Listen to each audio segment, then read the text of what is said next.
All right. So I have another cool guest and another cool thing to share here at the Intrepid Museum with me. And this is literally what we do. Like, we jump over with a little camera. I've got Dr. Danielle Wood, the director of Space Enabled. What is Space Enabled? Space Enabled is the research group that I lead at the MIT Media Lab. The MIT Media, that sounds impressive. It's a wonderful place. We are a diverse group of scholars working to advance justice in Earth's complex systems using designs enabled by space. What does that mean? It means we want to use technology from space to help meet the key goals of our society, make sure everyone has access to food and clean water, and to combat climate change, which is one of the key issues facing our generation. Gotcha. So you have this task, or you have this goal, right? And you are working on sharing some ideas with people, because that's part of accomplishing a goal, is getting more people behind it, right? We want to start a movement. You do want to start a movement. So what are we sort of looking at here at the museum today? So the great thing is I have an amazing team of graduate students and researchers working with me. Right. And we come from 6 fields. We do art, we do design, we build satellites, we do computer science. We also think about using social science to understand the future and the past of it. Right. And we also bring it all together and build things to communicate. Today, in honor of the Apollo anniversary, and another key anniversary that actually happened last Christmas, we are celebrating Earthrise. Cool. An amazing Apollo astronaut who had the chance to be on Apollo 8, Bill Anders. He was flying around the moon and took a picture of the Earth. And this picture has become iconic, it's famous. I wasn't alive at the time. Right, me neither. 37. Yeah. But I care about that picture. I care about the fact that people saw the Earth from space and said, wait, we live there. Yeah. We're all humans together, and we better take care of it. Right. There's a guy named Frank White who wrote a book called The Overview Effect. Right. He interviewed a bunch of astronauts and found out that many of them really feel strongly about the Earth. They Absolutely. love it. They also feel a global sense of citizenship. They care about everyone on Earth, not just their country. Yeah. They collaborate across lines, and I would love to see us think about climate change as a global issue, not just an issue of certain regions. Certain regions, this country needs to do something, we all need to sign this thing. It's a different thing when you look at the planet as what it is, our planet, our spaceship that we all have to get along on, right? Even further, when I read history, especially a great book I read, it's called by Dr. Ibram Kendi. It's about history of racism, for example, one of many things we could read about. Right. I see that there's been these long-term divisions that really are affecting our society today, and so we have to know that that's going to affect how we build technology, how we are exploring space. Right. I want to see a future where we're exploring space, but we're also making sure there's room for everybody from all regions. Gotcha. And we're keeping it sustainable, kind of like a beautiful park. We go to the Grand Canyon and we say, isn't that beautiful? Let's keep it open and safe. I think the moon is kind of like the Grand Canyon. It's a beautiful, pristine place. Gotcha. I do want to explore it and visit there, but I don't want to turn it into a factory. Gotcha. I want it to be a beautiful place for years to come. Understandable. And of course, Earth is a place where we have to live and work and build. And we want to continue to do it sustainably. Cool. And I didn't warn Danielle in advance that I was going to be putting this camera right in her face. It's like a fisheye lens, so when it's like this, it looks about right. And if it's over here, you can see like the entire world behind us. So that's why I'm holding it so awkwardly close right now. So you have an exhibit, an installation. What do we call it here? We're sharing. What we have tonight is the world premiere. The world lucky premiere you guys, of Earthrise, a 50-year contemplation. That's the title of the exhibition. That's right. Exhibition? It's an art display designed by our team, and really it's the thought leadership of several of my colleagues. I have graduate students. One of them is Lisbeth B. De La Torre, an amazing creative technologist formerly of NASA's Jet Propulsion Lab. Excellent. Also, contributions from Frank White, who I mentioned, Rachel Peterson, and many others along the way have helped out. And so we have now created an experience so we can invite you to go with us to the moon and observe looking back at the Earth and ask ourselves, if we can appreciate the Earth just like Bill Anders did, what should we do differently tomorrow?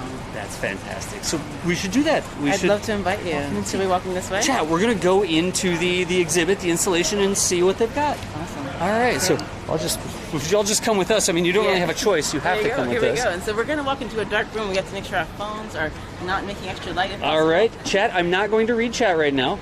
I'm going to turn it off like guys, that. We can't handle the light. We're there going you go. into space where it's dark. Let's climb right in. We just have built a bench here right on the lunar landscape. Right. And this bench, we're going to sit and reflectively enjoy looking out at the Earth. We have real imagery of the Earth. In fact, we're just lucky because we're currently seeing nightfall. If you are sitting near on the surface of the moon and you're not quite at the equator, a little farther north in latitude, you can see the Earth in your sky. And of course it's great because the moon's going around the Earth, you're just going around the sun, so you get these great dynamics of seeing nightfalls when the sun is behind the Earth and we're getting some shadow. So now we're looking at the night side of the Earth. We're In getting fact, a nighttime, yeah. y'all might not be able to see anything right now Sorry, because but it's sometimes super it dark. gets dark on the moon because this we're is waiting for the cool. Earth to come back and Look- show look what's at this. going on. Satisfied by 5, too. Of course, we also can't account for the sun normally to consider what's going on, but it's cool that you can see the pattern of the night and day fall. Right. There's actually a great simulation by a team called Stellarium. If you want to see more examples of the way that the moon would sort of give you a view of the Earth, it's really fun to understand how it would be if you lived as a lunar resident. Yeah. So this is like the purpose of this is to let people sit in sort of a quiet space and experience what it must have been like for the Apollo astronauts to look back and see our planet. That's a great point. And so some people have come and they've sat in here. They've said, "Hey, is your machine working?" And we said, "Yes. We're just wanting you to sit quietly. Yeah. We're not trying to surprise you with special effects. Right. We're It's not like smoke machines or anything. That's an idea we can consider for next time. We didn't bring any smoke machines. We really was wanted to present what is authentic imagery from the Earth. So This is actually, I'll give my secrets away. It's imagery from NASA's Discover satellite, Right. in particular the EPIC camera. I'm very privileged to say I'm an alumni of NASA. I worked there as the Applied Sciences Manager at NASA Goddard. That Right. means I worked with about 1,000 Earth scientists, and they worked on areas like food security and disaster response, and looking at how we understand issues of drought, and thinking about how we also manage water and air quality. So I asked them for techniques and methods to help transfer Earth science data out to society. Wow. And so I got to learn about NASA instruments that observe the Earth. Yeah. And this one, EPIC, is about 1 million miles from Earth, and it's between the Earth and the Sun. And it always sees this nice, beautiful global view of half the Earth. Yeah. So it sends back pictures pretty often, and we can take them and through a special team called Blue Turn Earth. This is actually, you can see the collaboration across many pieces, Yeah, right? absolutely. So many people come together to make That's it right. sort of a vision happen, right? Yeah, so some volunteer group called blueturn.earth. You can go to their website, literally blueturn.earth. Y'all can put the link into chat for us. Thank you. Awesome. So if you go there, you'll see they've released many of these recent images in a global format that lets you make it a spherical Right. presentation. We thank them for that. And that's what this is. So this isn't just like a big screen TV in a corner that has a picture of the Earth on it. It's being projected on a 3D sphere. Exactly, and so we really appreciate there's some great tradition in this. NASA and NOAA, for example, they also have these fun experiences called Science on a Sphere. Right. They get a big circular projection and they You've show seen you. those in the museums. It's where great, a big, right? Yeah. And so if you have a chance to go to some of the NASA and NOAA field and visitor centers, you can try to see their presentations. They'll show not just imagery, but amazing other data sets, right? To see global rainfall, Yeah. looking at air pollution. I really love to see. Sometimes there's good news and sometimes there's bad news. Good news, for example, when we've passed laws in the past on air pollution, you Right. can actually measure from space and really notice areas that improve in air quality. And NASA satellite data are also showing us that directly. Nice. Sometimes though we get sad news. If you look at sea level rise and Right. look at air temperature and the temperature of the atmosphere over the last 200 years, that's where we have to be very careful. That's where satellites and ground-based data is showing we are not doing the right thing as a society, as a global society, Right. with regard to climate change. And we also watch, the ice melting of the poles. Sure. I am a space engineer and I love building things for space, but I mostly do it because I love Earth. Right.